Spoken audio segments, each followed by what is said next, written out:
Hello, hello. How is everybody doing? Welcome to another edition of RossonARI TV. It is the news time.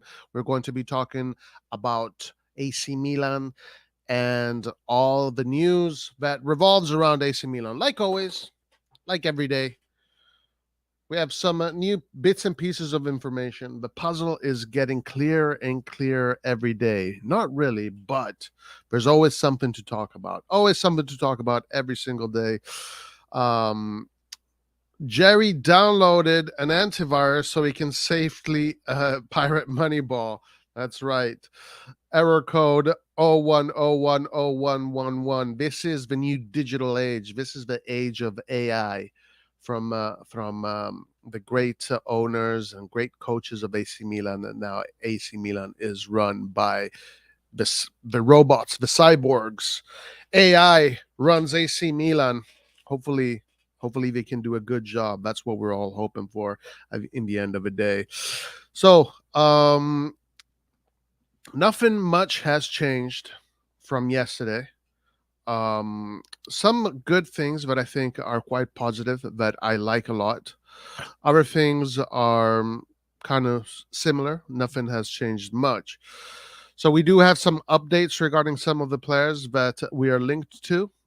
And also there is still silence on the Theo Hernandez situation. A lot of the Italian Milan YouTubers, the ones that are journalists in Italy close to Milan that live right there, a few kilometers away from Casa Milan, they all seem to be worried regarding Theo Hernandez. Some of them are also suggesting be prepared to see some of our big players leave. It's going to be painful, so be ready for it. It looks like just like we thought here when we saw that budget, that 35 million budget, the first thing that comes to mind is, well, obviously we're going to sell someone in order to fundraise the market. I mean, that's a no-brainer. Doesn't take a genius to figure that out.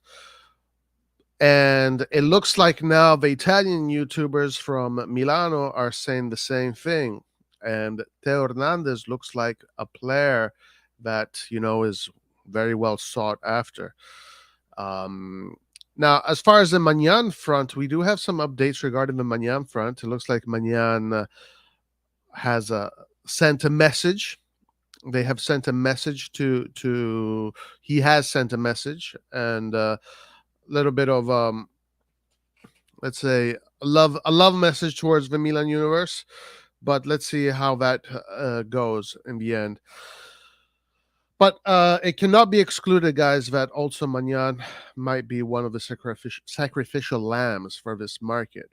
Now, regarding Theo Hernandez, there hasn't been anything. Nobody has said anything. We have seen these reports from the news.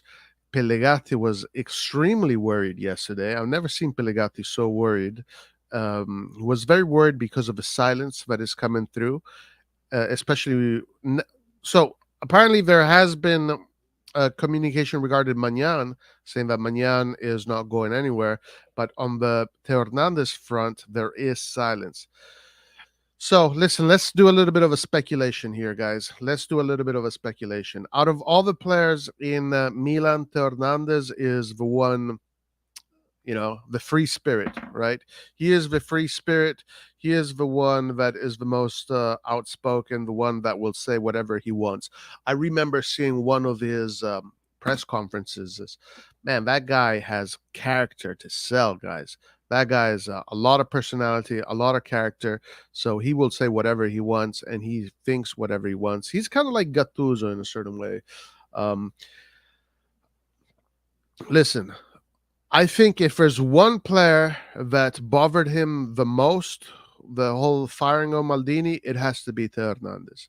Theo Hernandez, the left back, the player that Maldini went to find in Ibiza. That spark, that connection happened right away between Theo and Maldini.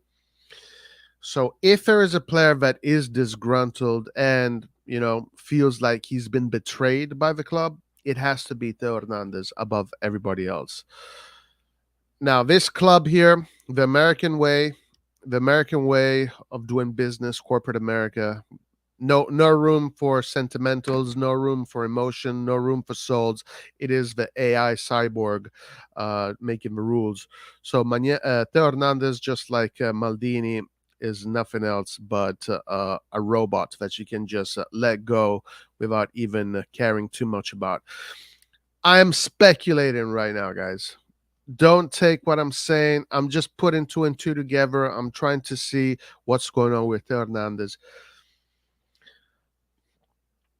There is a possibility that we might see Theo Hernandez leave. Now, the two players that have not renewed a contract this year one is Magnan. He still has 3 years left, and the other one is Theo Hernandez, who renewed his contract, I believe, 2 years ago. So he is still he is another player that is going towards his next contract. Now, obviously, guys, Milan has to sell. There's no other way to do this. There's no other way to do this. Milan has to sell. Well, so Eugenio says Pellegatti is not reliable. Nobody is reliable, Eugenio. Nobody is reliable. But one thing Pellegatti did point out is that as far as the rumors that have come out regarding Theo Hernandez, the club is silent. The club is silent. Theo renewed not this past season, but 2 seasons ago, guys. Not this past season. So we're talking about players that renewed this past season. Leao renewed the season prior to that. Leao renewed during the season of our Scudetto run when we won the Scudetto. So, if you're going to sell a player, it has to be one of the players that did not renew their contract this season. Even though there's some players that I think do have market, like Tomori. I'm just saying, guys, do not be surprised, all right? And just be ready if this management will sell one of our big players in order to fund the market. Guys, do not be surprised. Be ready for it. Don't think that this is Berlusconi's Milan. There is no Maldini there. There's that connection between management and players right now is gone. It's not there. Everybody is just a dollar sign. And again, guys, you cannot fund this market with 35 million. So something is going to happen. All the journalists in Italy, the Milan journalists, they're all worried. So it is definitely something that might happen. It definitely might happen. Romano said Theo not on the market. Okay, Milan is not just Maldini, but under Jerry's leadership, Milan is Atalanta. Right, guys. Remember, of course, Milan is Milan, but I think you guys got a little bit too used to this Milan under the tutelage of Maldini, that the messaging was, listen, we're going to bring Milan back to where it was. We're going to bring Milan back to, its former glory. That was the messaging. But now, guys, that messaging is going to go slowly away. Let's remember that under Yongong Lee, you know, the messaging was different. There was the intention to bring Milan back, but without the right management, without the right drive, you can't. So I'm just warning you guys. I am just warning you guys. Maldini was not the witch that you think he is, right? Some of you. Maldini is not the witch that you think he is. Now that Maldini is gone, some of you think that Milan now is going to become a Real Madrid. No, guys.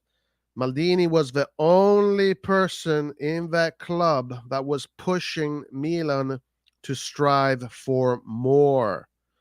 Remember, this ownership is trying to make Milan into an Atalanta, is trying to make Milan into a club that does not care about trophies, a club that does not care about results, a club that only cares about profiteering. So, guys, you will see this in these next years, what that means. When the sporting aspect is secondary, you guys will see what this means. If you weren't satisfied with Milan this year because of the sporting results, it's very difficult that you will be satisfied with the upcoming Milan, especially a Milan that is going to be selling their best players, a Milan that is not going to have continuity, a Milan that does not strive for trophies, guys. You have to be ready for that. Remember, the only reason why Milan won 5 Champions Leagues under Berlusconi, the only reason why Milan got to 8 finals of the Champions League under Berlusconi, won all those Scudettos, Intercontinental Cups, Ballon d'Ors, it is because the ownership wanted that. That was the goal. The goal was to make Milan the best team on the planet. That was the energy, the drive behind the club, right?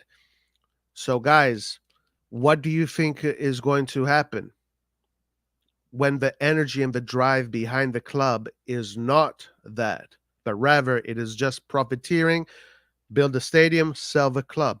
By the way, guys, I did see some reports that there are some Qataris interested in getting Milan. There are some Qataris interested in getting Milan, but the offer they made is not big enough. This was from I can't remember his name, but there are some Qataris that came forward and asked Jerry about information regarding Milan. And I think the number they put down was 1.4 billion, but obviously Jerry is not interested in selling the club for 1.4 billion. Guys, do not get confused. Today, still two months away from the games, 2 months away from that first round, the first bell of the first round. Do not get confused. Remember, guys, the drive behind this club is not to become a great club, a top elite club. The drive behind this club is just simply to make money. That's it. So, guys, I'm just warning you. Be ready for what is to come. It's not going to be what you probably expect or what you think it is. Okay, let's go to chat before we get into the reports today. Hey, if this AI can help us get players like Guler and Taremi, that wouldn't be too bad. It wouldn't be too bad at all. Guler is a player that, guys, we're going to be talking about him. Let's just leave it at that when we talk about him. But Guler, I'm very excited about Guler. Thuram is really considering Leipzig instead of Milan. First Roma take our targets, and now Leipzig. Yeah, as far as Leipzig goes, it looks like the report suggested that his dad wants him to join Leipzig, one, and also Leipzig apparently is willing to put the 10 million commission. So there you go. How you and Inter get 2-year loans on 40 million players? What the hell, guys? Another thing I want to remind you guys. Inter and Juve, we can be here and say, oh wow, Milan, great financial situation. Well, not really, to be honest with you. I mean, not really. But at the end of the day, the people that are running Milan, the people that are running Inter, the people that are running Juve, the people that are running Napoli, the people that are running these other clubs, their ambitions is not profiteering. Their ambitions is being number one. It's going to be very difficult to compete with these clubs when their ambition is to be elite, and we don't have any of that anymore. Hopefully we can bring in someone in the club that can transmit that. But it's going to be very difficult to compete against a Juventus that has just the Conference League to worry about this year. Guys, Juventus, it doesn't matter what the situation is with Juventus. At the end of the day, Juventus will do a market, whether they get it right or not, we will see. But their market is going to be to be number one in Italy. Inter, whether they have economical issues or not, their market is going to be based on being number one in Italy. Napoli, with De Laurentiis and his drive, his ambition is going to try and keep being competitive. We do not have any of that. We have zero of that. We are just a club that we are basically Dortmund. We are basically a better version of Dortmund. So I'm just telling you, be ready. Be ready, guys. Forza Milan Ernesto, we've already been through hell and back. Nothing we can handle. If we have to lose someone, either Theo or Tomori Magnan can be sold. Yeah, listen, as at this point, just that's a good attitude. That's a good attitude. I think that's a good attitude. Pioli wants to sell and loan 11 players. We are going to be talking about that. Yeah, for sure. Milan for life. Cardinale out 100%. Theo and Magnan are not going to reject United and Milan, while more than 60 million and Magnan wants to stay. Magnan so far has said he wants to stay, but again, Magnan's offers that we know of are Chelsea. Chelsea right now is not an appealing club. Okay, Chelsea right now is not an appealing club. I don't think many big champions, established champions right now are interested in going to Chelsea because the club is in shambles. They're out of European competition. So, one thing is if Real Madrid comes in for Magnan, I want to see what he says. But of course, luckily enough for us guys, all the big clubs have their goalkeeper department set. So Magnan shouldn't be a problem this summer mercato. But as far as the left back situation, every club could do an improvement on their left back. Left backs can come and can go. So every club can do an improvement on the left back. It is much easier to get the left back rather than a goalkeeper right now based on all the situations in Europe and the big clubs. Anyway, we'll see what happens. Hopefully Theo stays committed to Milan. Hopefully Theo, Magnan, and all these guys stay committed to Milan. We'll see what happens. Inter already won the Scudetto. We will put up no fight. Thanks for nothing, Jerry. Guys, Inter is going to build a team to try and win the Scudetto. Okay? That's what Maldini wanted to do. Maldini now, at this point, his idea, he was saying, we got to be brave. We got to invest. We got to now take the next step. But no, we're taking 2 steps backwards, guys. Remember, our plans is not to win anything. Our plans right now is just to make sure that our head stays above water and that everything stays green. So it all leads up to the stadium. We build the stadium, make some good money there, and then Jerry sells, puts the money in his pocket. Adios. I'm saying, guys, I'm telling you right now, the only great thing that this ownership will bring to this club is the stadium. That's it. There's nothing else. The stadium will be something that this ownership will definitely get credit for if they can do it, first of all. But the stadium is going to be the only great thing that this ownership will bring to this club. As far as sporting results, guys, keep your expectations low, super low, okay? Because if your expectations are high, boy, are you in for a surprise, guys.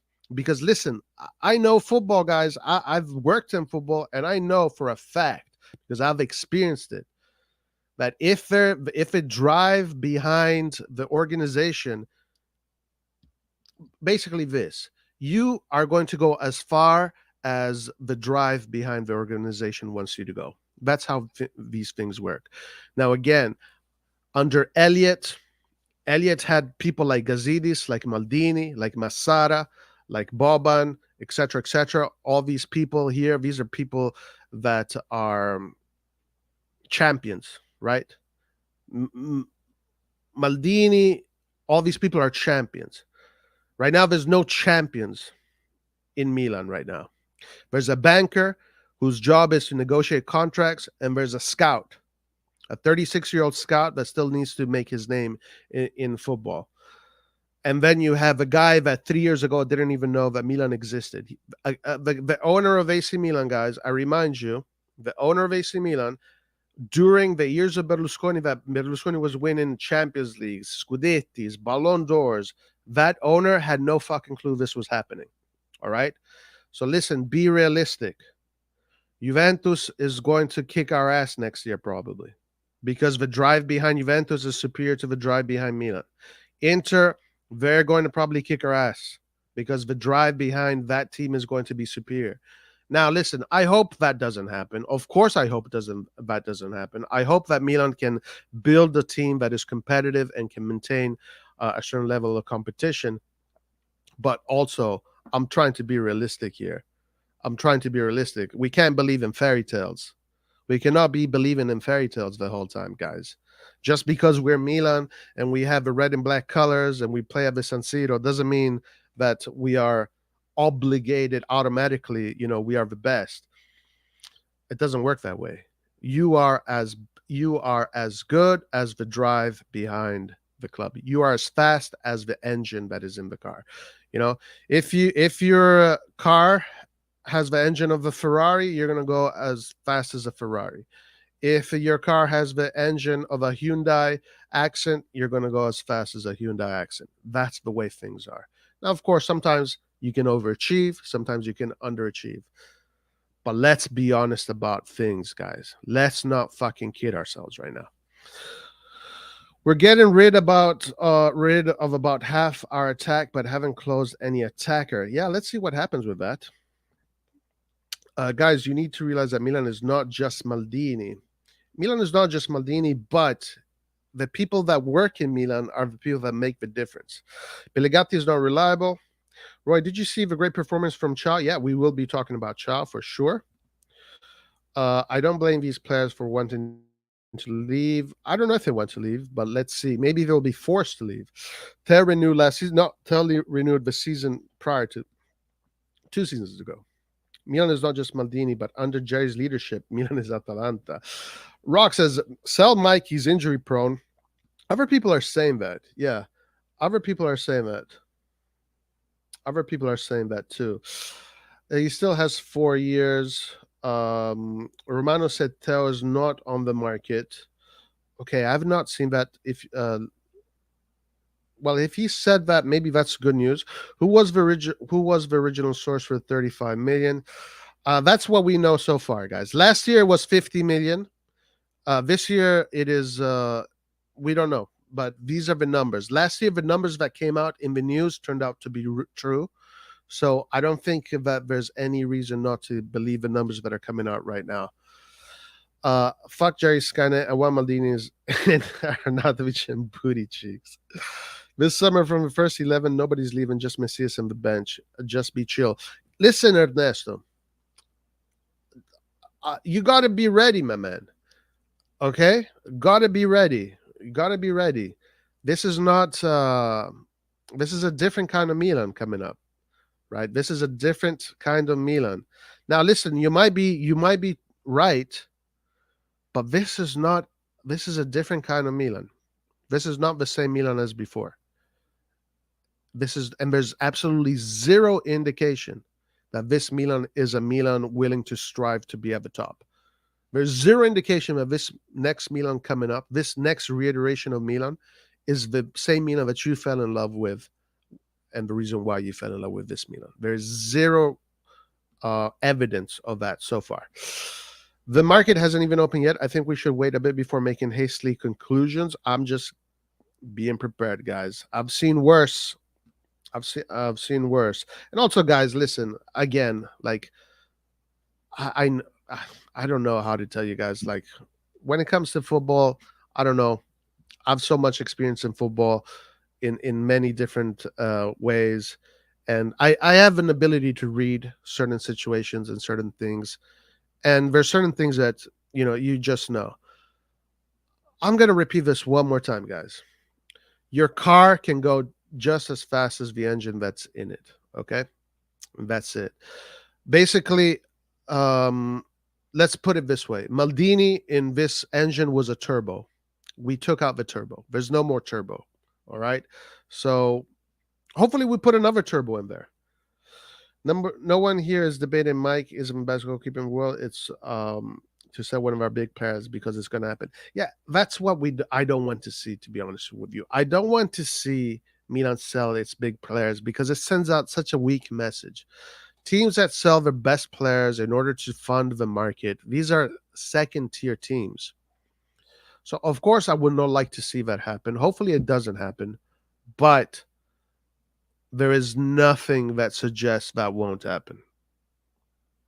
There's nothing that suggests that won't happen. There are at least 15 other players I can think of selling before selling Mike.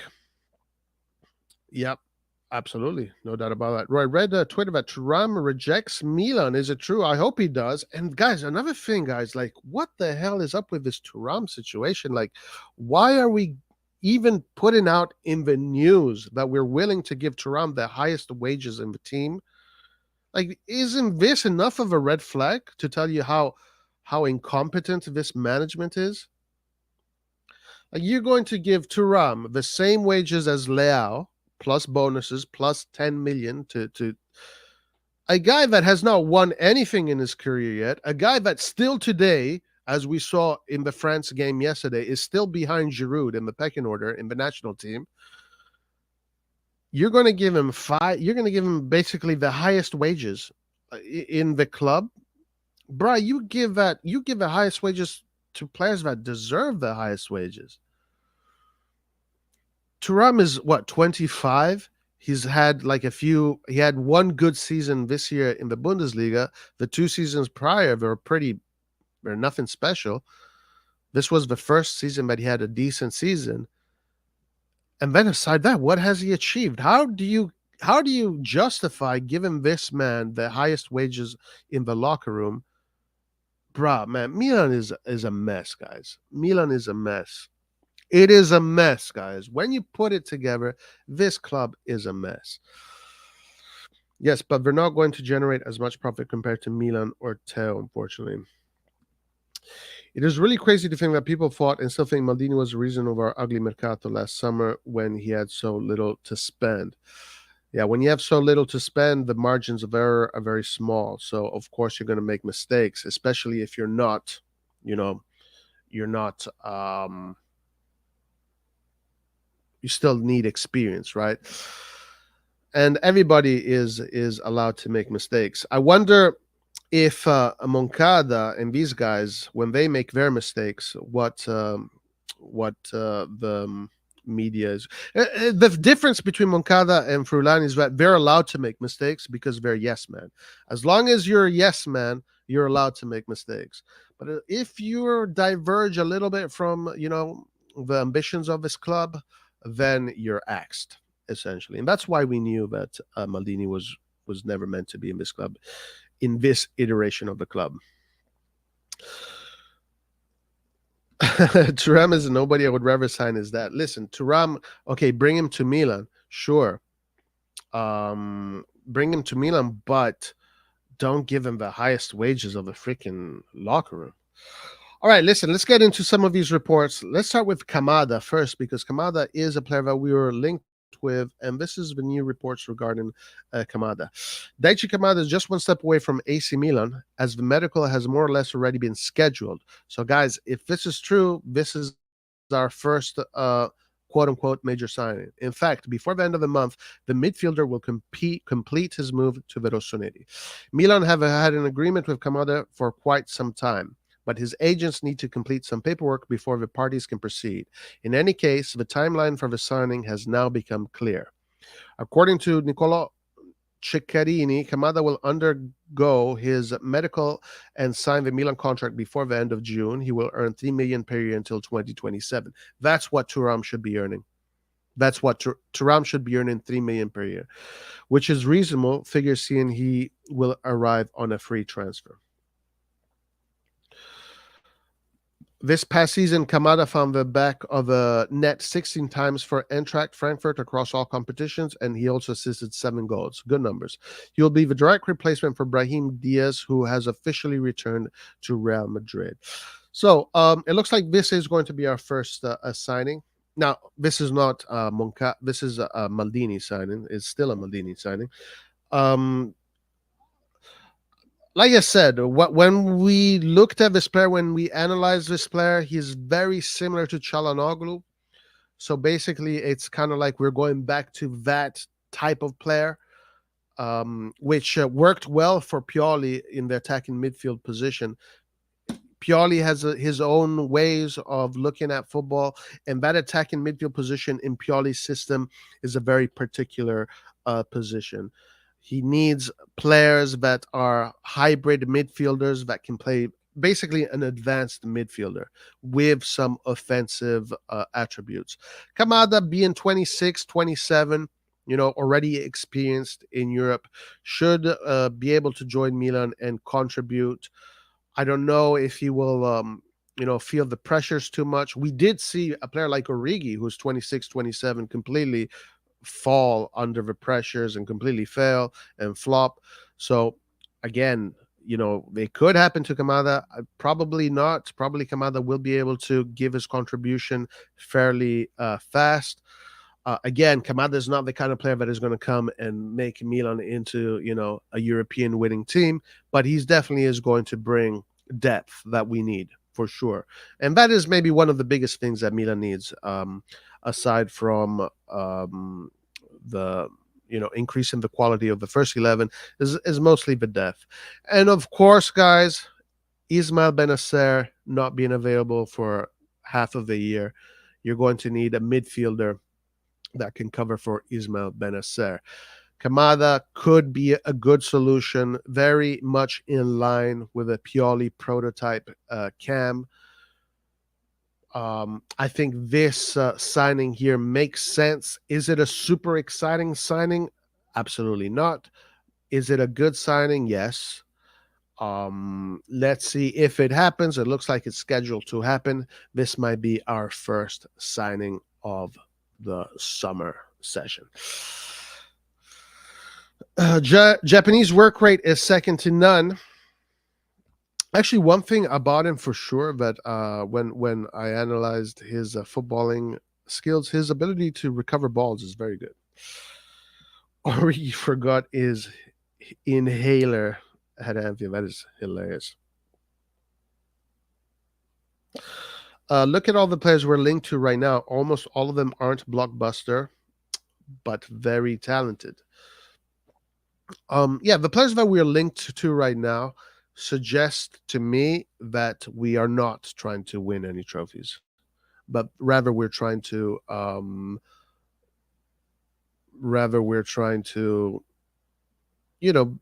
kind of keep the same thing going, essentially. I'm not seeing so far any players that will raise the level and and suggest that we're going to be winning, any trophies. Now, we've got to see if we can keep. The first 11 is capable to win trophies, in my opinion. The 11 that we have, the 11 that Mr. Maldini and co put together, that 11 there is capable of win trophies. But you got to see how the other teams also look in a few weeks. Okay, so that's the Kamada situation. We'll see what happens with Kamada. Should be interesting. It should be interesting. Let's go to the next reports. Let's talk about Amadini signing right here. Ciao. So Ciao had a super game yesterday. His coach said that he was what I think he was named man of the match. Definitely one of the shining stars of the Germany game yesterday. A lot of accolades go for Ciao. He has finally gotten into the first team as a starter. This was a super signing from Maldini and Co. last season. Maybe one of the only really good signings that ended up being, you know, ended up coming good. Let's see if maybe Decaler in the future, it will happen. It will happen in the future. We are going to find that out. But one thing about Chow is that you could see Chow's qualities right away. I remember when Antonio and I were looking at Chow last year, we thought right away, man, this guy looks good. This guy has talent. And this guy eventually is going to be a player that will end up being evaluated at 60, 70 million in the future. So this was one of the good signings from Maldini from last summer. Malik Cha was one of the positive surprises for AC Milan this past season as he quickly performed on the high level after being given the chance. In recent interview, he opened up about the first season of the club. Cha made his debut for the German national team last night, and even though they lost 1-0 to Poland, the Milan defender was named man of the match by the newspaper Bild. Germany manager Hansi Flick also praised him after the game. Speaking to Bild after the game, as cited by Radio RossonARI, Ciao shared his thoughts. The first year with Milan, he made it clear that the start wasn't difficult for him, as he never expected to play that match immediately anyway. He said, it wasn't that difficult to settle in because I never expected to play right away. When you move from Schalke to the Italian champions, I'm still very satisfied with how things are going at Milan. And I'm incredibly grateful to Milan for having given me the opportunity to wear the Rossoneri colors, he stated. Ciao, I think, is definitely going to be a player that we're not selling this summer and a player that is going to be very useful to the cause next season. So good for Ciao. Very happy for him. Very good for him. Top four until we ensure a stadium and then we explode. Top four, hopefully we can stay in the top four because staying in the top four is very difficult. Dortmund wouldn't go after Taremi or Chukwueze, for example. Isn't symptomatic of a seller club, Brad David. You're about to get a reality check that it's going to hit you really hard in the nose, my man. No trophies, then no attendance or shit sales. That is Milan. No, we need right wing and attacker to actually have a proper 11 that can win trophies. Now, listen, speaking of Taremi, guys, that's a guy I would go for because he would definitely give you something right away. Taremi is the perfect striker. He is the striker that can unlock low blocks because he can split defenses with his passes and he's very good in the box. So I would definitely go for Taremi. As far as the right wing, guys, my dude is Guler. There's no doubt about that, guys. For me, Guler is the player we got to go for. That Guler is, like I said, Guler is like buying Bitcoin 10 years ago. You get him now. This guy already this season is going to give you something, but then every year he's going to improve, just like Leao did. And he's going to become a world class player. And then eventually we can sell him for 150 million, some crazy number like that. But Guler is like the perfect Moneyball player. Young player with extraordinary talent that you can buy right away. His value is just going to keep on increasing, and then Jerry can flip him for a huge capital gain. Uh, Guler is a no-brainer. The only problem with Guler is that all of Europe wants him because he is literally, a one in a million kind of player. You just have to convince him. You just have to convince him. So, in my opinion, Milan would be a great club for Guler because Milan is a club that is not does not have a pressure to win any trophies. There's zero pressure to win trophies. There's zero pressure to win trophies for Milan right now. So right now, at this age for Guler, it would be a great step up. Basically, Milan is an upgraded version of Dortmund.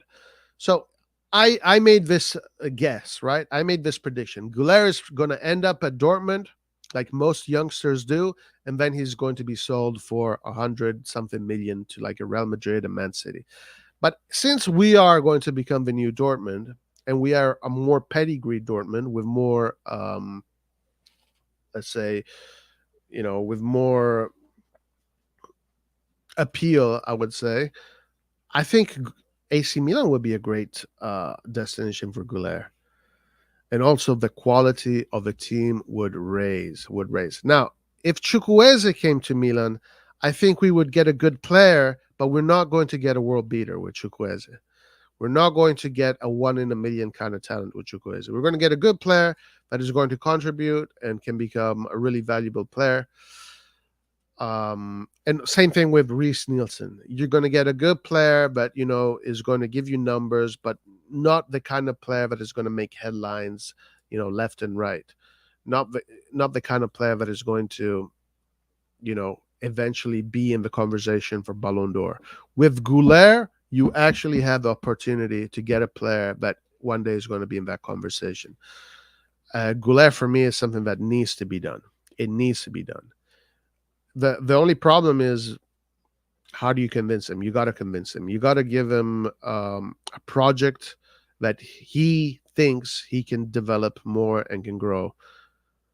If he would come to Milan, he would have Champions League. He'd be in one of the top leagues in Europe, not the top one, but one of the top ones. So it's a good gradual, step from Turkey to Italy. No pressure to win the Scudetto. No pressure to win the Champions League, just the pressure to perform decently, just the pressure to perform well. I think it's perfect. I think it is perfect. Guler would be the perfect player, 100%. Guler won't come. We can't even convince Thuram with a salary that is too high. Yeah, but I don't think Guler would ask for that much. I don't think so. Guler is perfect Moneyball player, absolutely. Taremi is only valued at 20 million, which is definitely affordable. True.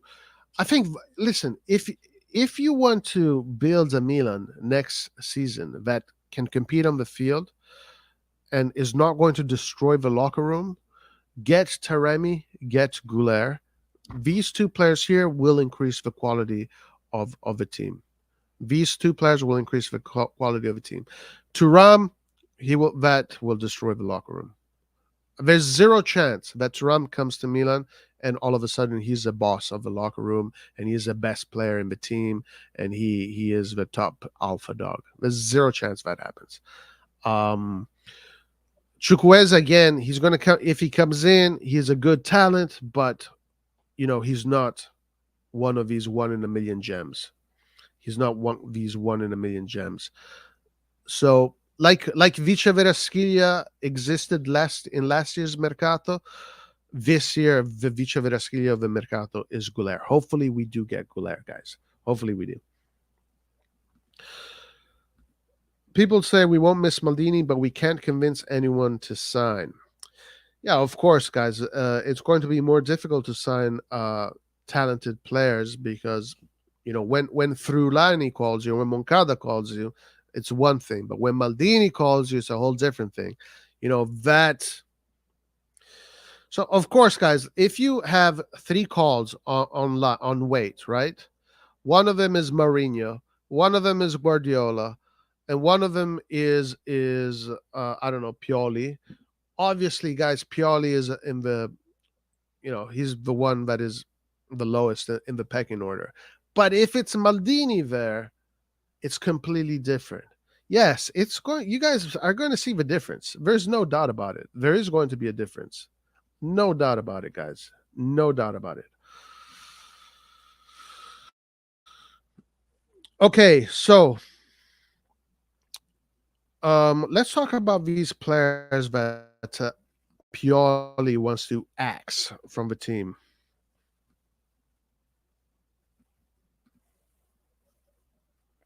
Let's see who they are. Stefano Pioli was forced to field the same starting 11 in many consecutive games last season due to the lack of depth in the squad. As a result, the backups from this past season are all expected to leave. AC Milan have entered a new era with the second of Paolo Maldini and Ricky Massara, giving more faith to Pioli and chief scout Geoffrey Moncada. And this summer, they want to get the signings right to ensure proper squad depth. The depth was Milan's issue last season, and as reported by today's edition. Guys, listen. So the reason why you should be worried when I say these things is because I was literally saying the same shit 1 year ago. What you're reading here, before the game started, I was warning everybody, guys, this season is going to be a difficult season. Napoli is going to kill everybody. Napoli's roster is too good. Like nobody will be able to compete against Napoli's roster. Milan's roster has many issues. Okay?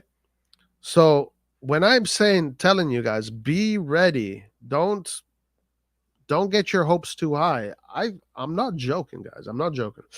The depth was Milan's main issue last season, and as reported by today's edition of Gazzetta dello Sport, Milan could say goodbye to as many as 13 players this summer. Starting at the back, Tata Russano and Antonio Mirante are both out of contract at the end of the month and are set to leave. Marco Sportiello has been brought in as a new second-choice goalkeeper, while a youngster could take the third spot. Okay, so this is a good operation here. Marco Sportiello coming in, he rejuvenates the department. And also, Marco Sportiello is the kind of player that if Magnan does have an injury, Sportiello is a reliable second goalkeeper to come in. Great operation here. Very good operation. I give this operation an A+. If your second goalkeeper is Marco Sportiello, that means that you have depth in the goalkeeping department. As far as our third goalkeeper, there is this guy called De Planche that was in the U20 World Cup. A beast. This guy is a beast. Absolute beast, but we sold him. And that is a little bit of a bummer because he won the Golden Gloves, so best goalkeeper of the tournament. And man, this guy was a beast, like top elite level goalkeeper. He is going to be one of the best in Europe, 100% in the next 5 or 6, 7 years. I don't know. This guy was a beast. So a little bit of a shame that we lost that goalkeeper. It won't be Davis Vasquez, though, who has signed in January, but now will leave to free up a non-EU spot. Okay. Sergio Dest, who was an emergency signing on loan, will not be redeemed by the Rossoneri. Okay, Sergio Dest, guys, that was an operation that was bad. So Pioli, the way Pioli used Florenzi in the beginning of the season, where Florenzi did not play for 4 games, and then we go and play Sassuolo, and Pioli puts in Florenzi for 90 minutes straight. That is one of the mistakes Pioli made that just did not make any sense. And I remember during that game, even thinking like, how are you playing Florenzi this whole game after the season just started and you haven't played him 1 full minute, but now you are playing him 90 minutes, and that's where he got his muscle injury. That was poor man management from Pioli, and it was very evident. But Serginho Dest did not work out with Milan. He is a valuable player. He does have skills. He is a player that I think can find success in various clubs in Europe. I don't think he's a bad player, to be honest with you. He's a very interesting player, very technical player, but definitely not for Milan. Also, during the course of the season, Vitiello was talking about Dest, and now he had disciplinary issues in training. And maybe that is one of the reasons why at a certain point he completely disappeared. Actually, speaking of disciplinary issues of Dest, he did get in a fight with someone, punched someone in the face almost during the Mexico game. Anyway, so Dest is gone. Good. 3 million that we are saving as far as wages go, because we're paying him 3 million. Fode Balotore is also up for sale, and he could return to France. Fode Balotore, I think, a player that is average player. It's the issue with Theo Hernandez is that it's very difficult to convince a really talented fullback to come to Milan when Theo Hernandez is going to play every single game. Like if you are a fullback and you're join Milan with Theo Hernandez on the roster, you know you're going to be sitting most of the season. Your ass is going to get a workout most of the season just sitting down. You're not going to be running at all. But Balotore, yeah, I think we need to have an upgrade from Balotore. So if we can upgrade Balotore, that would be excellent. Well, Mattia Caldara's contract likely will be terminated. This one here was a mess from the Fassone Mirabelli era. I'm expecting similar situations with Moncada Fruilani, Mattia Caldara situations, so be ready for that. Mattia Caldara, another one, 3 million in wages. What a mess, guys. What a mess. In the midfield, Aster Vranks will return to Wolfsburg after not impressing enough, and Timo Bokuye has been let go too. So Vranks, interesting player. He was captain of the U21 Belgium team, and now he's in the senior team. Very highly regarded in the Belgium Federation, obviously. Yeah, did he impress? Difficult to impress this season if you are a youngster when the goal this season was to defend the title. Very difficult to do that. When your goal is to defend the title, you need fucking lions on the pitch. You need a lot of experience. You need lions. So Aster Vranks was put in a situation that I think was very difficult for him. And yeah, 12 million to get him. I don't think it's worth it, but I know there are other people that come on this channel that think that we should spend the money on him, that in the future he's going to be great. But it looks like Milan is not interested, so we're moving on from Aster Vranks. So these are players that need to be replaced. All of these players need to be replaced with someone. I guess Aster Vranks is being replaced by Kamada. I don't know. Numerically speaking, that is an upgrade. I would think that is an upgrade. Bakayoko also, he needs to be replaced by whomever, numerically speaking, and whoever comes in needs to be an upgrade. So Timo Bakayoko is finally, even though he hasn't played much, one thing I definitely give credit to Bakayoko to is the fact that he never was a problem in the locker room. As far as I know, he always trained hard, always behind the players, always a team player, always happy. No issues with him. So a lot of credit goes for the profession for how professional Bakayoko was during this period. I mean, the guy was happy making a shitload of money. I guess not much was asked of him. He accepted the situation and he just carried on with life. I got to give it to Bakayoko. Actually, I think Bakayoko, for that reason alone, I give him an A+ because it's difficult to be in that kind of situation and not be a problem in the locker room and not be a problem for the coach and the management. But Bakayoko, guys, he gets a lot of credit from me.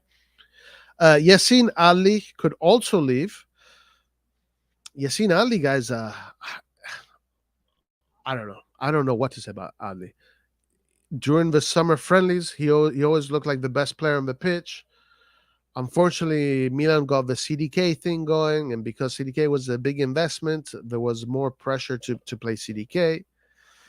The only thing that Pioli ever said about Adli is that he saw him as a cam, and in that cam hierarchy, in front of him was CDK and Brahim Diaz, so he was basically third choice, and that's essentially why he didn't get to play, because he was third choice.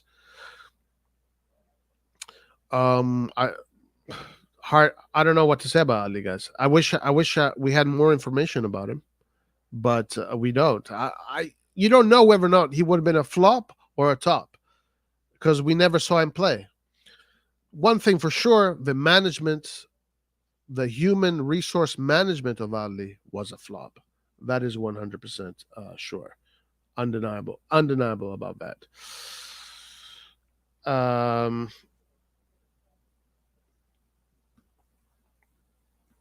No, Ollie, man, you haven't been on this channel for a long time. As soon as the market was over, guys, I told everybody it was game over for now. Napoli was going to destroy everybody, and you haven't been on the channel, so you don't remember any of this. But you can go back and see, and see. I'm not bullshitting, as you say. Um, I know that you don't come to the channel very often, but yeah, you can go back and see what I was saying about Napoli from the beginning of the season. Charles de Kettler is also on Yassin Ali. He will either leave on loan or permanently, but for the latter to happen, an offer of 10 million would have to arrive. Now, in my opinion, we own Yassin Ali right now.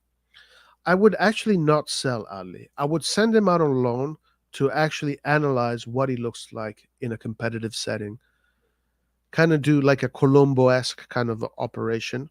Send him out on loan on a mid-table club like a Sassuolo. Maybe even use him in a Fratesi kind of operation if needed. But Yassin Ali could be a very interesting player. I would send him out on loan. That's what I would do. Charles de Kettler is also on the list of departures. It's very strange that the messaging.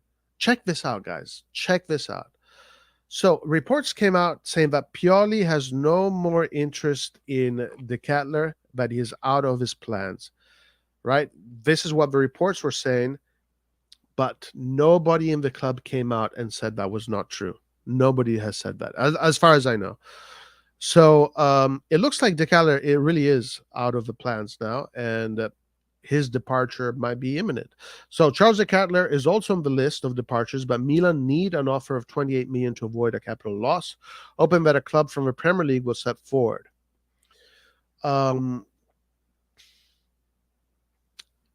Yeah, listen, for me, de Kettler smells like the kind of operation that he flopped hard this year, but then in a few years he becomes like this super player, and everybody's going to be like, "Why the fuck did we sell de Kettler?" It's probably going to be that, but at the same time, if we have to raise funds for a player to get like a Guler or a Taremi, and there is an English club from the EPL that wants to spend 28 million, yeah, or maybe de Kettler for Scamacca. Maybe that could be an interesting solution.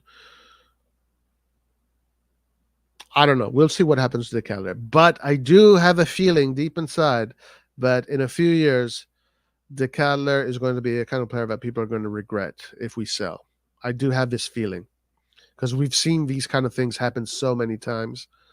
And this just looks like one of those other situations, even though he flopped extremely hard. Extremely hard flop from de Kettler. Tatarusano had the same amount of offensive output as de Kettler. So yeah.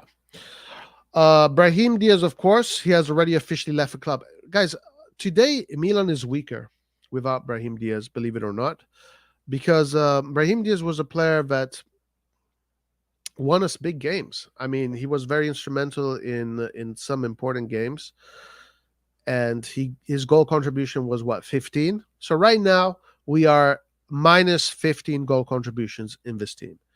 Whoever we replace him with, he needs to be better, or at least the same.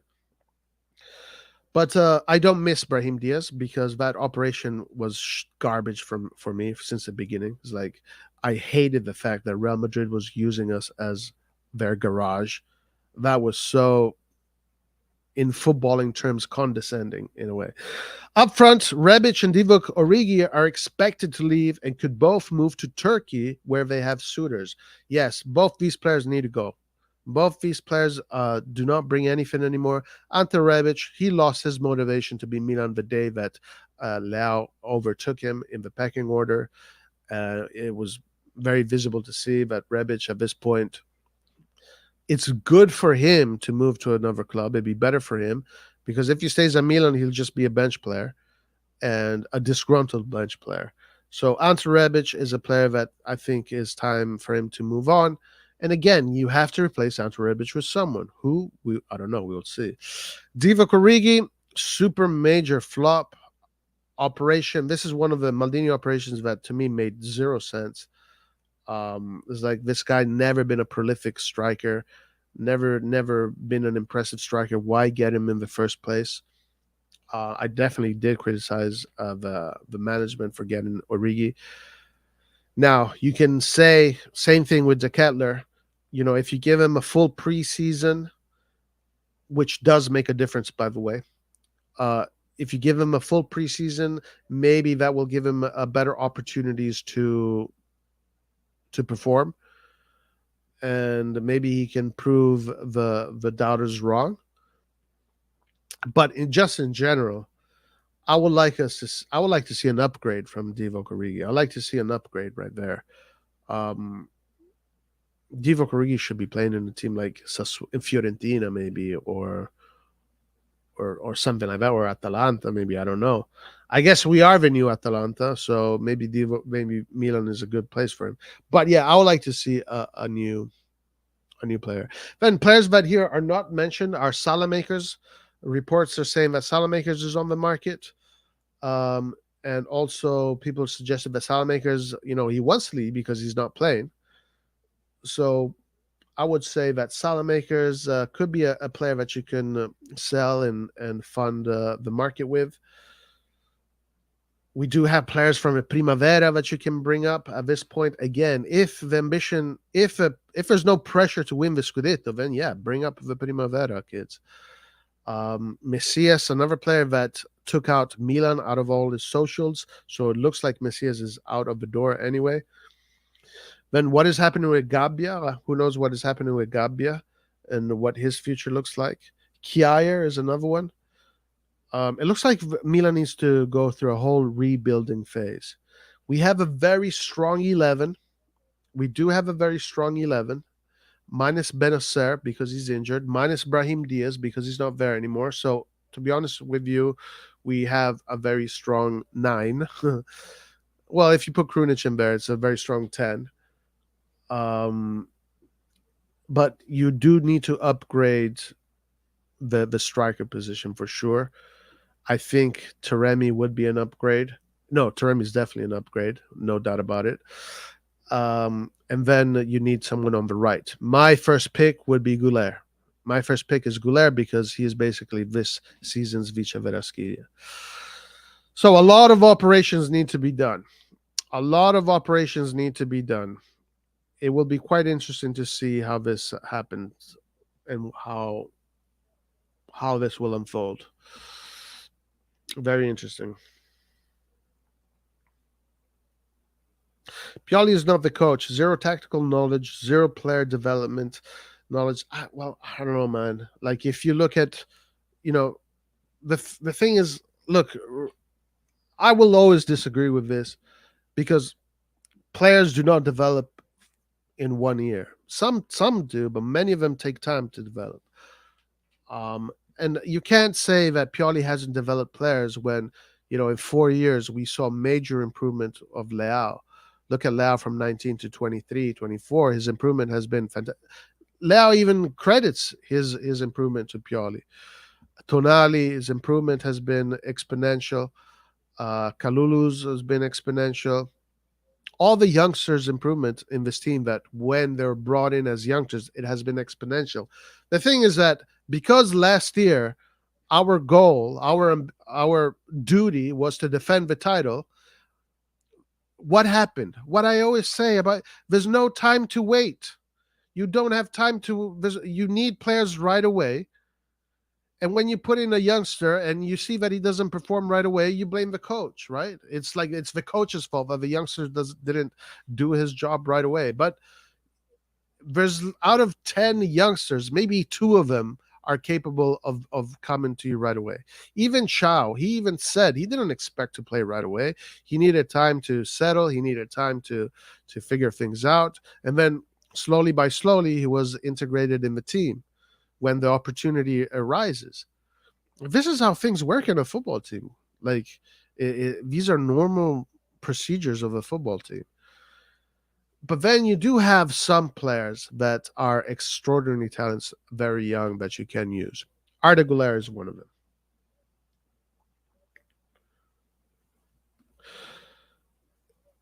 Not even a few years. This coming season, he will be on fire. Mark my words. I'm not sure who you're talking about. Bruh, three years loan for Justice Ali Ibrahim was a Maldini loan plus option masterclass. No, I don't think so. I disagree. I mean, I completely disagree with that. Like, it would have been a masterclass if we would have bought him 3 years ago. And now we wouldn't have to deal with. Now we wouldn't have to think about getting another one. We basically were Real Madrid's little bitch, Ollie. We're basically Real Madrid's little bitch, and now that Real Madrid needs him, they're not going to give us another loan. It was a terrible operation. There's nothing anybody can say to convince me of this was a good operation. It's like, what was the point of getting Brahim Diaz if you're just going to use him, just going to be basically Real Madrid's little, car they're going to park in the AC Milan garage? Like, what's the point of we developed this player for Real Madrid. We didn't develop him for us. How is this a good operation? This was a terrible operation. Imagine Pioli calling top talents to convince them to come to Milan, a team with low earning potential and no ambition to lift trophies, but to be sustainable and competitive.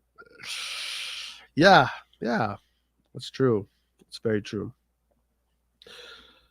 And why the fuck do we still have Bakayoko? Bakayoko is gone. Bakayoko is not there anymore. Get used to players saying no and names you never heard of that might flop hard. Be ready for that. Be ready for that. Now, also, be ready for the total opposite to happen. Be ready for super overachievements and super signings. But it is a huge mistake if you are super optimistic that this next reiteration of Milan is going to be the same Milan that you fell in love with many years ago. It is a super mistake if you do that. I repeat it one more time. A Ferrari is a Ferrari because of the engine that lives inside of a Ferrari. A Hyundai Accent is a Hyundai Accent because of the engine that lives inside of a Hyundai Accent. A car can go just as fast as the engine that is in it. And let's not fool ourselves. The engine that is running Milan is not a very powerful engine. Let's not fool ourselves. Origi is not good enough for Atalanta and Fiorentina. Maybe Hellas or Genoa. Yeah, maybe you're right, bro. Maybe you're right. 40 in EPL, half of that anywhere else. I'm not sure what you're referring to. Too many people to sell and to replace. Yeah, that's true. 40 million for? What do you guys? I'm not sure what you guys are talking about. Press the like button, guys. Yes, sir. Press the like button. Every time you press the like button, Skynet amplifies its search for the next gem. Oh, Salad. Salad probably, I think 20 million, 25 million. If you sell him in England, you can probably get something like that, maybe, or maybe you can use Salamakers as an exchange player too. I think Salamakers is a player that, depending on the team that is looking for him, could be very useful. So it is an interesting exchange piece. I would keep Salamakers because he is a different solution tactically. If Pioli was zero, how did he win against that Napoli team? How he went to the final? Pioli is a coach that plays with what he has and try to put the best of what he thinks, of course. He will not succeed always. Yeah, and nobody will always succeed. I mean, look at Manchester United year after year after year. And Manchester United is a team that is obsessed with being the best in the world, and yet it has taken them over a decade to win the Champions League. So imagine being a team that has absolutely no ambitions to be in the best of the world. How the fuck do you expect this team to be anything of its former past? It's impossible, bro. We need to get someone like Milo Rashica. He can play on the wings, striker, in the middle, fast and agile. What's the deal with Sadio Mane? What would he cost to get? Sadio Mane is definitely out of our wage structure, no doubt about that. Like, there's zero chance that the Sadio Mane is coming to Milan. Rashica is a Rashica is more possible. Sure, there's more possibility of Rashica coming to Milan. If I've not seen Milan being interested in this player. The alternative is we don't bring anyone in or buy someone for what we paid for him in salary for the last 3 years. Found some, who would you get? We'd not be getting. Well, no, there are players that you can get in. Yeah, of course. All those players that we spoke about that are leaving, you have to replace them with someone. So it's a great opportunity for Milan to now build an exciting young team, but it has to also be mixed with experience.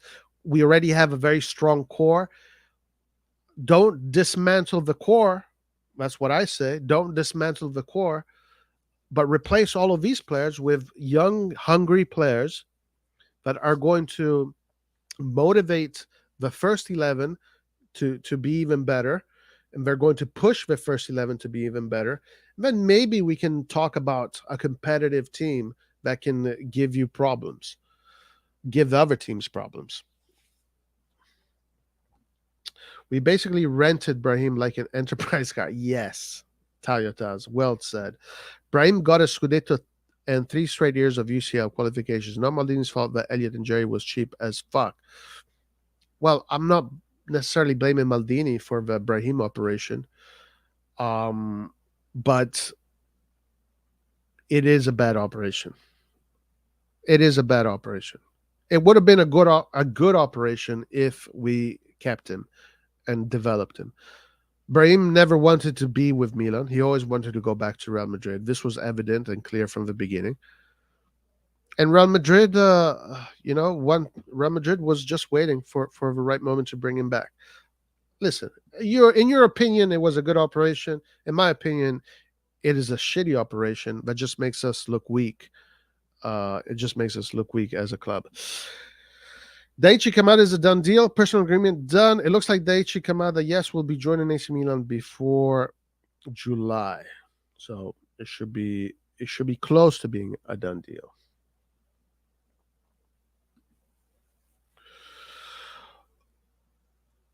Okay, so another midfielder that I saw being linked to Milan, very interesting midfielder, is a Lecce midfielder, Hoylmund. Interesting player, good worker, good player. One of AC Milan's priority for the summer is to reinforce the midfield, given that Ismail Benacer will be sidelined until the end of the year. Lecce midfielder Morten Hjulmand is one of their targets, a report claims. Benacer injured his knee towards the end of the past season, and after undergoing surgery, he'll be out until the end of the year. Milan therefore need to sign at least one midfielder this summer, and work is underway on that front. According to Milan Press, Milan have initiated talks with Lecce over Morten Hjulmand, who played every game except 3 in the league this past season. The 23-year-old, mostly known for his defensive work, also got 4 assists. Per the report, Milan asked about the Danish midfielder during the talks about Lorenzo Colombo, who will return to the RossonARI. The price tag is believed to be around 15 million, which is reasonable but probably also negotiable figure. So yeah, listen, if you're going to replace Ali, Bakayoko, Ranks, those are 3 midfielders that are going out. So you need to bring 3 midfielders in, right? And if you want to include Brahim Diaz as a midfielder too, that's 4 midfielders going out. You have to bring 4 midfielders in. Kamada, let's say, in a fantastical world, Kamada is one, Holmund is another. That's already a decent start. Holmund is a valuable player. I think he did show some good things during the Serie A season. Again, this is not a player that you bring in and now all of a sudden you can dream of the Champions League. But it is a player that if you bring in will definitely show hunger. He's only 23 years old. He's definitely going to be fighting for his spot. These players at this age, usually 23, 24, this is when they come in and they want to really fight for their spots, and they are super competitive. So a great operation, I think, if it happens. Difficult for it to happen since he's 15 million. But speaking about Lecce and our connection with Lecce, Colombo. Colombo, Milan basically, Lecce basically decided to buy Colombo in the end, but then Milan activated their buyback clause. So essentially, Colombo cost €1 million for Milan to bring him back. Now, Colombo either he might go back out on loan, which would be good, I think, for him, or he might stay as third choice striker. Now, if your third choice striker is Colombo, that is a big improvement from last year. Last year, we didn't even have a second choice striker. So if, let's say, our three strikers next year are Giroud, my dream, Taremi, and third choice Colombo, that's an excellent offensive department. That is an excellent offensive department based on, that is a kind of offensive department where if you don't have super ambitions, you can overachieve. You can overachieve.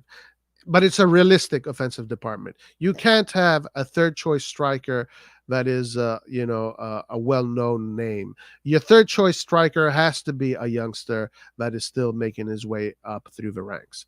That's just the way it is. Unless you are Napoli, that can boast of Osimhen, Simeone, Raspadori. I mean, but Napoli's intention was to be extremely competitive. We don't have those ambitions. So with the ambitions we have and we can achieve, I would say Giroud, Taremi, and Colombo as our three strikers up there. Colombo would also, occupy that role in the Italian quota for the Champions League and the domestic league. He had his experiences. We're not asking him to be a 20 goal per year striker. We're asking him to essentially learn from experienced players like Giroud and Taremi, and then eventually go up the ranks. So Colombo coming back to Milan next year, in my opinion, it should be done. I think this is a good year to bring back Colombo, even though I also like the idea of him going to another team on loan, a team that fights for Europe. That is also will be a great experience for him.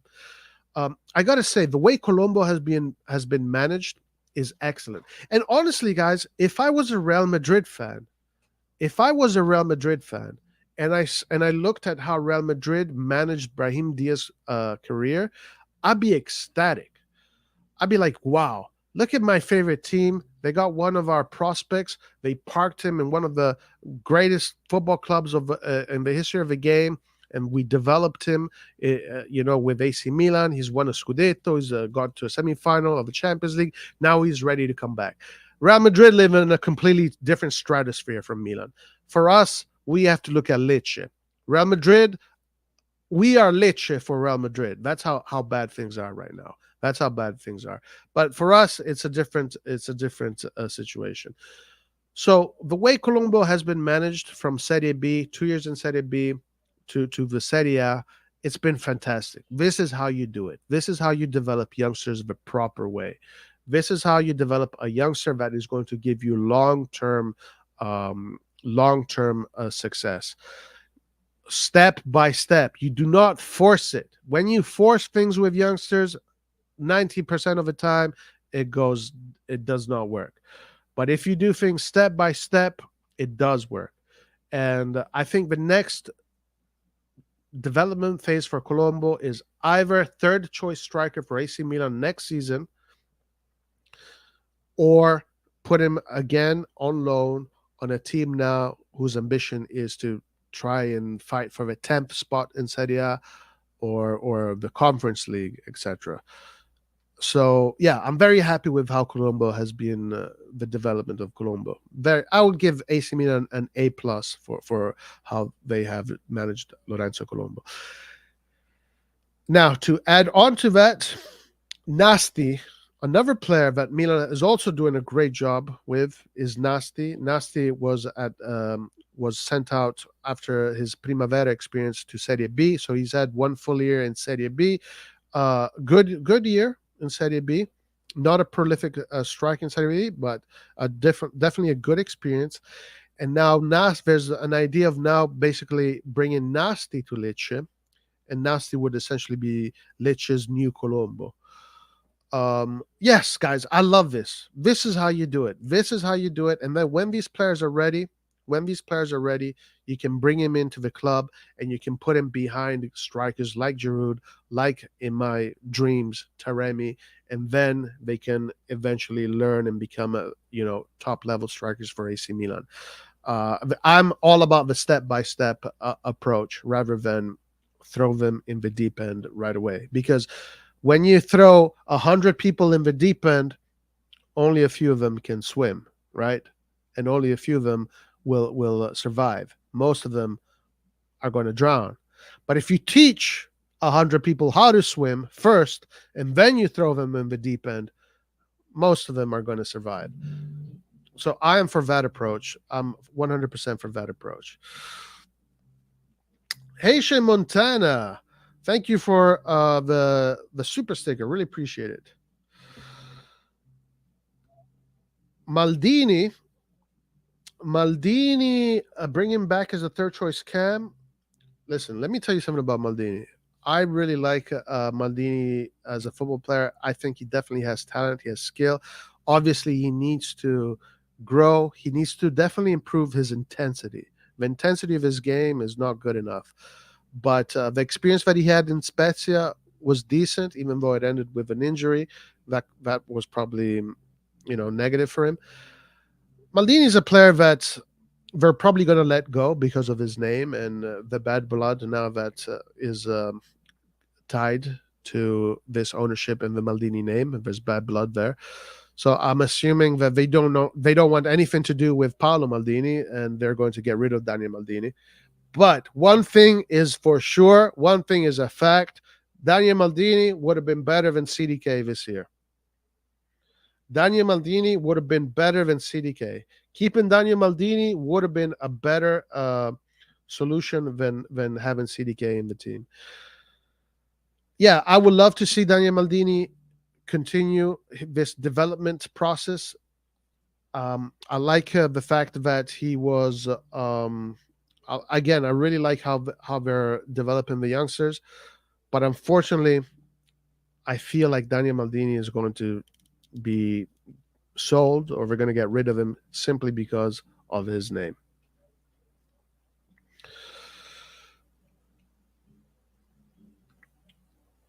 Actually, we have a few young talents out on loan: Bershanini, Roback, Lazetic, Jundal, Colombo. I wonder if Skynet sees these players. Yeah, Colombo, obviously the most successful one of them. Lazetic, not so successful. Roback, I'm not too sure what happened with Roback. Jundal, I'm not too sure. Brescianini, excellent numbers, Brescianini, but I don't think they're going to bring Brescianini back. Brescianini played with Cosenza the whole damn season. His numbers suggest that he was a starter, and as a midfielder, his offensive output was very good. As a midfielder, he had something like 3 goals and 4 assists. As a midfielder, a deep line midfielder too, those are really good numbers for a midfielder. But I'm not seeing anything that suggests Brescianini is coming back. I like Colombo. Always have physical strikers, strong. I don't think that he needs another loan move. I think he should train in Milan and eventually get playtime. Yeah, I agree with that. I definitely 100% agree with that. Roback looked pretty good the few times I saw him play for Milan. Oh, and Nasty. Yeah. Yeah, I didn't mind Roback. He looked good too, yeah. We need an X factor to beat Inter. That's the only team that we can't cheese our way to a win against. Well, it's difficult, my man, Ollie. The issue with Inter is that, I don't want to be repetitive, but Inter, even if it has all these financial problems, the engine behind Inter is a much more ambitious engine than the engine that is behind Milan. So it's difficult. It's difficult. It's very difficult. The problem that I'm seeing is that when Inter builds a team, they're thinking, okay, how are we're going to build a team in order to beat Milan, in order to beat Juve, in order to beat Napoli. And now that we saw that we can make it to the Champions League final, we're going to try and build a team that can repeat that. Milan is building a team in order to stay in top four and just not lose money. I don't know, guys. I don't know what to tell you. Unless we see different things, I don't know what to say. I don't want to be negative, guys, but I'd be an idiot if I'd be telling you next year, guys, we're going to kick ass and we're going to destroy everybody. I'd be an idiot if I do that because it's very difficult that's going to happen. Now, if it does happen, I love to be set.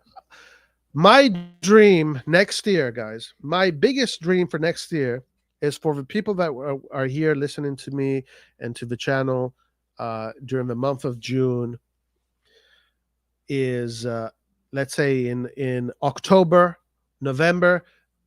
I want you guys to come here and tell me, Roy, what the fuck you were wrong. This club is amazing. They built a super team. Maldini was the worst thing that ever happened to AC Milan. Moncada, Friuliani, and Jerry Maradona Cardinale are basically the Pelés of football management. Milan is going to be the best that we're ever going to see. That's what I dream. I really wish that you guys in a few months can tell me, Roy, how wrong you were. That is my dream. That is my dream. And also, it is also good to have your expectations low, because if you're then the team does well, you can be happy. And if a team does poorly, then you can be prepared for it. Okay, this one here in Italian, I'm going to translate it. It's about Guler. Let me see what it says. Let's do a translate.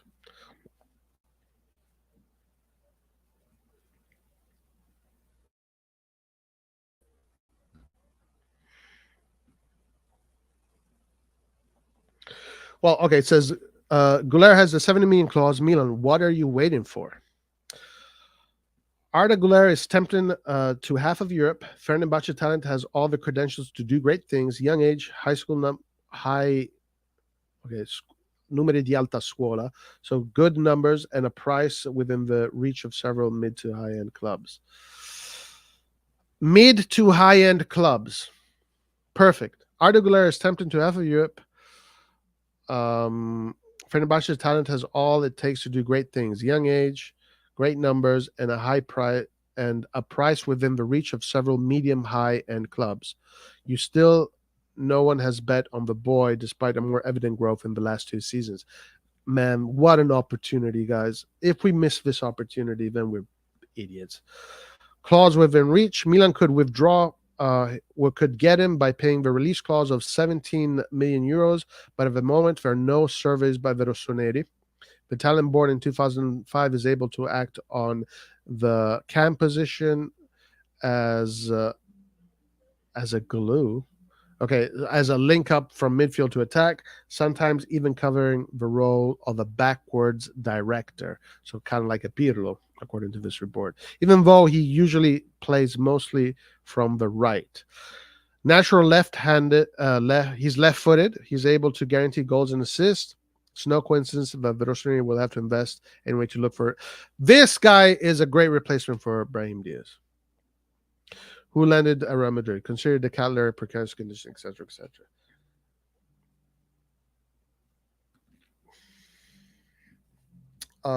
Yeah, guys, for me, if you ask me, the first thing I would do is get Guler.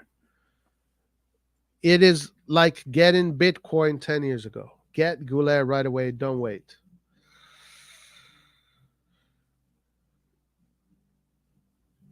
Let's go back to the translations are really poor. I don't even deal with sempermion.it because when you translate it to English, it makes no sense.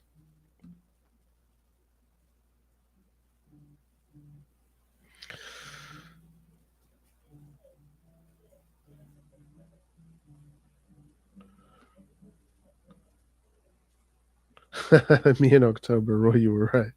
No, listen, I really hope not, man. I really hope not. AJ, man, I really hope not, bro. I really hope not. Chelsea trying to buy Tonali. What price should we consider selling him? Man, so 120 million, maybe 120. I mean, if they got Enzo Fernandez for that price, I don't see why Tonali should be any cheaper. I don't understand why these Italian clubs they get lowballed by the English clubs. Like 30 million for Kulusevski. Like Chelsea paid 60 million for Cucurella, 80 million for Mudryk, 100 million for Fernandez, 80 million for Maguire, 100 million for Anthony, 80 million for Darwin Nunes. They're about to spend 100 million for Vardiel. Why is it that the players that come from Italy 30 million, 40 million, 50, no, these players are, some of them are even better, much better. Like, do the Italian clubs why do they bend over to the English team? I don't get it. I really don't get it. Bro, I'm not scared that Tonali will move from Milan. He breathes AC Milan. If a new owners want to sell him anyway, it would be suicide. Tonali will stay and clean the World Cup at Milan for minimum. And clean the World Cup, the WC, at Milan for minimum wage. Yeah. Listen, of course, Tonali is a Milanista, and everything suggests that he's going to. I don't think Milan is selling Tonali. No, I don't think so. And the reason why, guys, unfortunately, the reason why Milan is not selling Tonali is not because he's a Milanista. It's not because the Milan universe loves him. The only reason why Milan is not selling Tonali is because Tonali is the highest merchandise earner of the club. The most bought shirts are the Tonali shirts. So that is the main reason why Tonali isn't going anywhere. Why they're not even considering selling Tonali. Don't get it twisted. Don't get it twisted. Buyer close to finishing Kim Min-jae. Now that's going to be interesting because that definitely makes Napoli weaker. Speaking of Napoli, guys, Rudy Garcia is their new coach. I don't know if that's a downgrade or an upgrade. I can't tell right now. But and then losing Kim Min-jae, you have to say that is a downgrade. Napoli is downgrading by losing Kim Min-jae. It depends how they use their funds. They do have an excellent DS working for them. But things suggest that Napoli is not going to be able to maintain its status, which will make things a little bit easier for Milan. Bro, we still didn't buy back Colombo yet. We're still trying to negotiate him down to 3 million. As far as I know, and I've seen that Milan has already decided to. Are we trying to lowball them?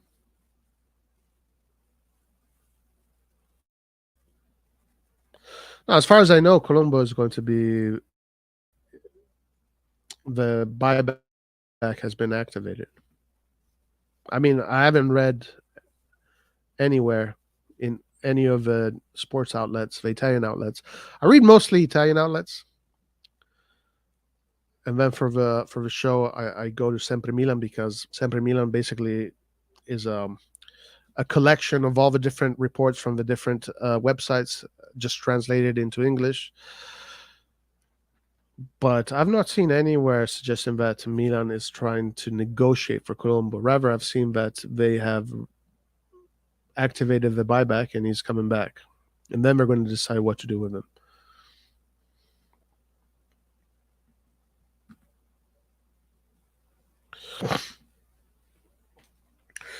I mean, Tonali is one of the reasons why we got in UCL semifinal. Of course. It's going to be interesting who's going to be there to replace Kim. Yeah, I wonder. Because they have to get another defender because they only have 4 at the moment. So if they sell Kim, they're going to have 3. Tonali is double the value of the Rice guy from West Ham. And that Rice guy is, what, 80, 90 million? If we get Qatar we may go for Osimhen. Yeah, guys. So there was a journalist, an Italian journalist, speaking about an offer of some Qatari clubs, some Qataris looking to get Milan. Maybe it's a rumor. Who knows? Guys, make sure that you click that like button. Make sure that you feed the algorithm, guys. Skynet is searching. Skynet is looking. Okay, let's look at this Magnan thing here. So as when we started the stream, we spoke about how Magnan is being linked to all these different clubs. Well, just Chelsea. But he released this in his social media, suggesting that he does not want to leave. Mike Maignan is a key player for AC Milan, and although his contract is valid until 2026, recent reports suggested that he could consider an exit. However, the goalkeeper himself has shut this down. Yesterday morning, L'Equipe reported that Maignan is unsure of his own future after the sacking of Paolo Maldini. A report, however, wasn't confirmed by Italian media. On his Instagram, Maignan has seemingly addressed the matter by publishing a highlight reel of himself along with the caption AC Milan Red and Black Hearts. In any case, Milan have never had any intention of selling him. Okay, there you go. There you go, guys. Like the stream if you want CDK's girlfriend to feed you ice cream. So what's new about Chukwueze? Any news? And Saint-Maxime, what about him? Weren't we linked with him? As far as Chukwueze, what we know is that Milan and his agents have agreed to personal terms. But then, which is something very common. A lot of teams every year, every summer, agree on personal terms with the agents. But then the more complicated situation is usually for, the agreement between clubs. So now, as far as we know, the agreement between Milan and Chukwueze is there. Now it's up to the negotiation between the clubs. So Villarreal has its asking price. Milan so far, if the reports are correct, Milan put in 15 million on the plate, but it looks like Villarreal is going to be asking for more. So there's going to be a little bit of a tug of war. But we will see whether or not this happens, because if, let's say, Milan does get an Arda Guler, I don't know if they're going to go for Chukwueze. Then you also have the Reece Nelson thing going on there. So Reece Nelson is another player that Milan is looking at. The reports are suggesting that Reece Nelson is going to stay with Arsenal. But so agents and players and teams, it doesn't cost anything to come into an agreement, basically stating, okay, so we agree on the terms if we get to sign you. And we a similar situation was in Now Lang last season, where the team had agreed personal terms with Now Lang, but then the club and Milan did not go through with it. So it can be similar to that. We're going to find out. I can't. I don't remember his name. He's a lawyer guy that I see on YouTube. I can't remember his name. It wasn't anything serious, though. It wasn't anything to be. It wasn't really anything newsworthy, to be honest with you. As far as Saint-Maxime, as the last we read about Saint-Maxime, he wants to stay another year with Newcastle. Now that Newcastle is a Champions League team, and he wants to, showcase himself in the biggest stage of European football. We were linked to him in January, but nothing ever came up from that. Yes, I did see this. Yeah, good shout out. Let's look at it. So, who's protesting? Why are they protesting? Why can't they just let us build the damn stadium?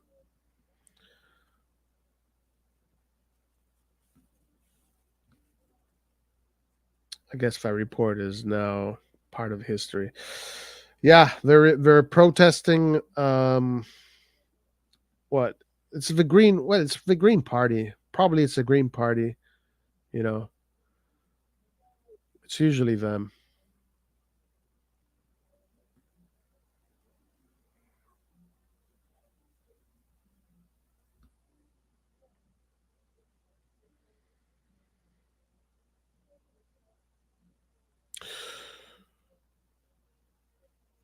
Yeah, that's normal though. We're going to protest, and they don't want Inter fans to want their club left behind. That's hilarious. They probably don't want their neighborhoods to be torn down, and then you have the Green Party. They're always crying about shit. Leipzig jump in race for Thuram with 10 million bribe money. Yes. Yeah, I think he's going to be joining Leipzig in the end. It's about money with Thuram in the end. It looks like it's all about money. If we buy, he's going to play on right wing. Who? Who are you talking about? Ernesto. I want CDK's girlfriend. What? Not sure who you're talking about. We need Colombo back.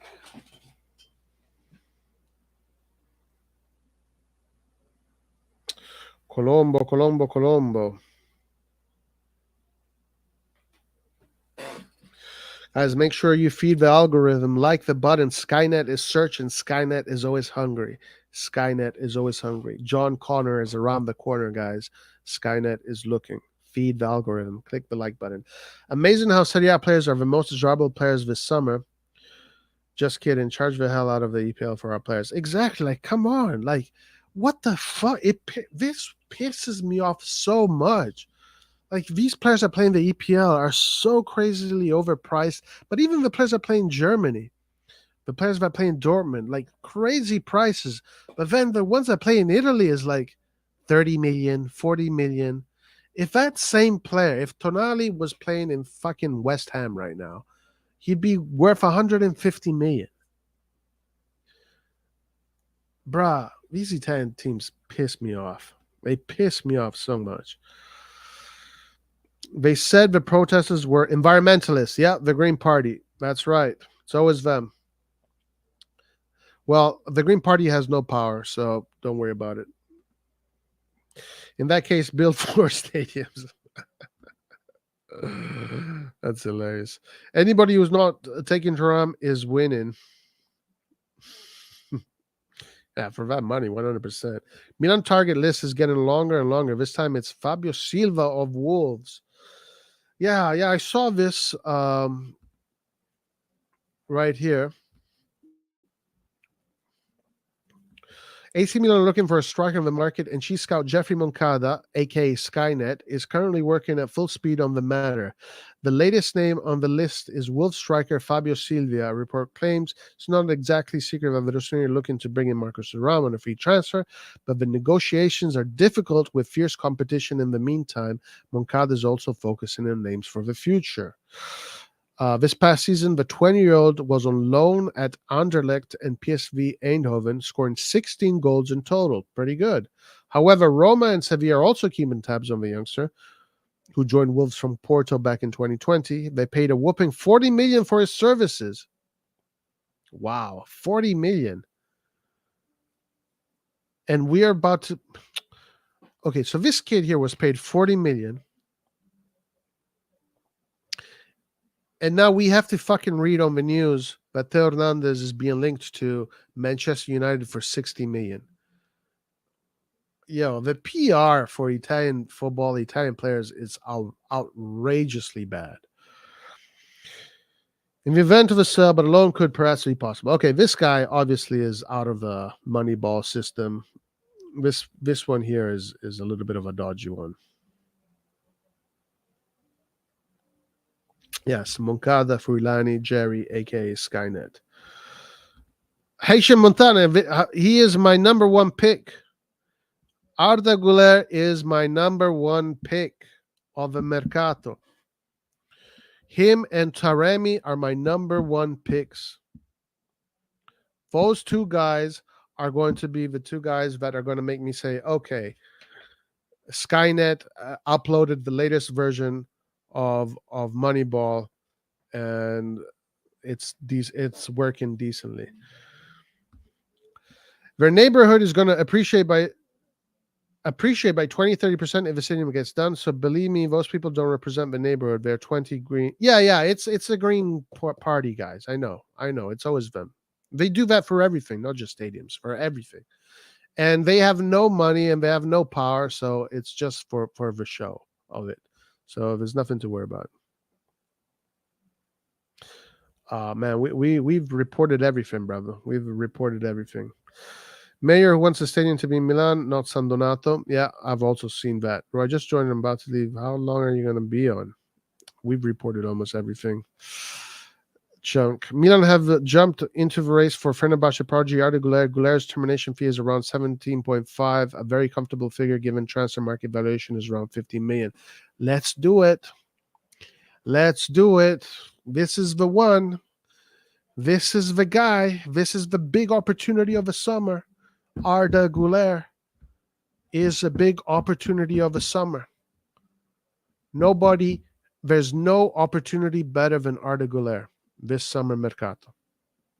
He is a big dog of the summer mercato. Skynet updated to version 2.0. Bruh, I don't know, man. Hopefully they did. Hopefully they did.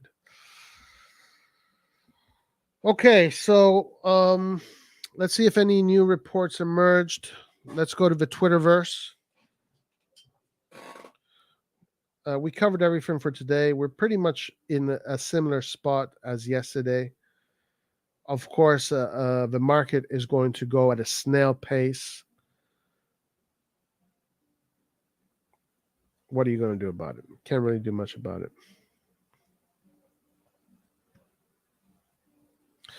Let me go to Twitter, guys. Let's see if we have any interesting reports from the Twitterati.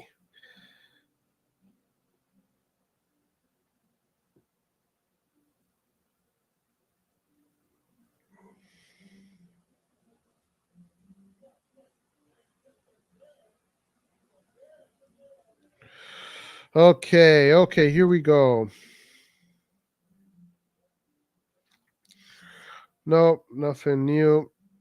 Yeah, just Ciao. Green Party. Environmentalists. They're pissed off.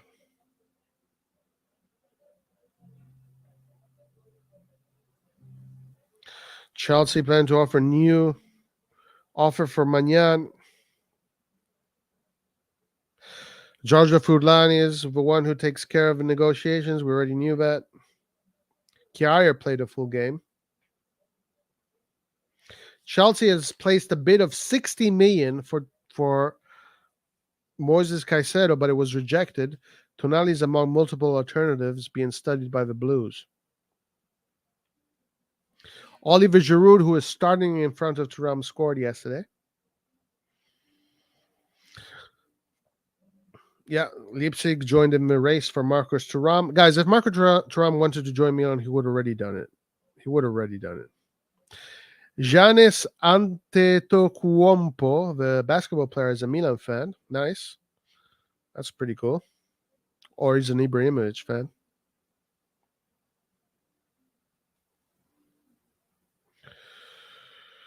I guess Theo Hernandez injury was not a problem. Marco Nasti could join Lecce in Colombo's place with the same deal formula, loan plus option to buy, with Milan preserving a buyback option.